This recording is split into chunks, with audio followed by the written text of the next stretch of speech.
Hello again, welcome back. Thank you so much for joining me today. Happy fall. I want to say happy winter because the weather has shifted so drastically here in these United States.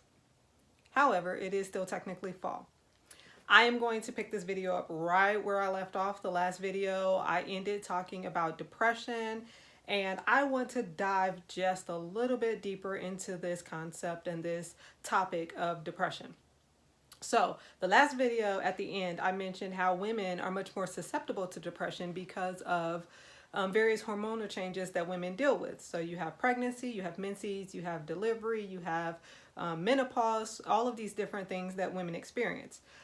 Now, that being said, along with all of these different changes that women experience, as a whole, the population, generations, and people, we experience changes in our weather. So there's also such a thing as seasonal depression. So I want to make sure that I don't leave that out when I'm discussing this topic. And I also don't want to leave out this concept of situational depression. So yes, when you experience one of the videos, a couple videos back, I talked about trauma, and I talked about natural disasters and things of that nature. It's during those times that symptoms of depression can be experienced. So just to give an overview of what I mean when I talk about depression, people will describe their symptoms differently. However, some of the more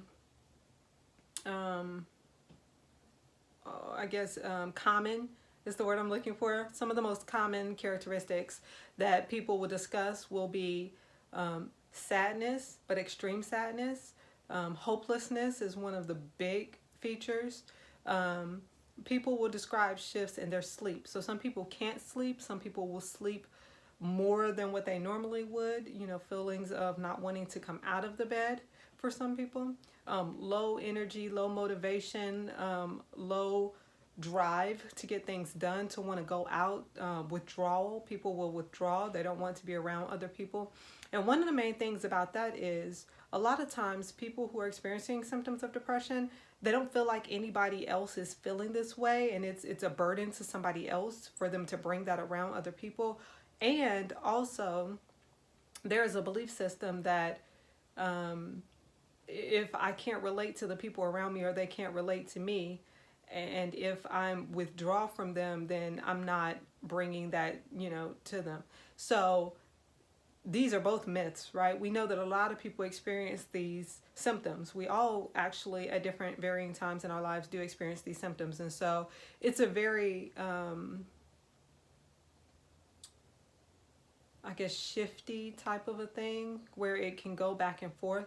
For some people, it can be more chronic, meaning, you experience the symptoms for a season and then you feel a little better, and then you experience it again, then you feel better, which would be more what we would call the clinical side of depression, experiencing it that way, versus, you have one symptom cluster where you experience it, and then for 2, 3, 4, 5 years, you don't experience it. So we would consider more the chronic version clinical.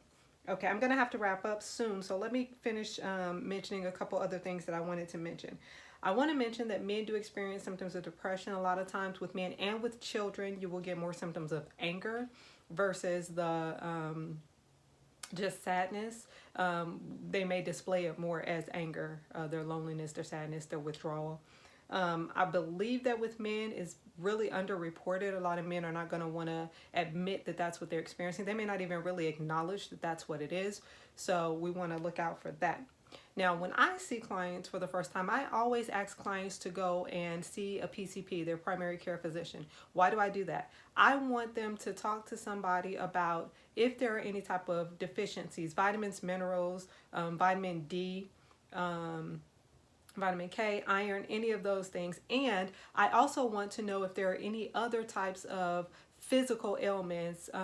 If you have a chronic situation, cancer, leukemia, just any of those things, depression is much more likely when you're experiencing a physical situation that's ongoing. So we want to rule out and see, is this a component of this other thing, or is this something else that's contributing to and causing this depression? All right. I am going to drop a couple links because I have a TED Talk that I came across that talks about nutrition and depression, and I have a video from Dr. Caroline Leaf that talks about depression. I'm going to link those to this video. I'm going to try and link the other videos just in case you haven't seen any of my other videos, and I'm going to wrap up. So till next time, thanks again for watching. I'll look for comments, and be well and be very blessed. Thanks.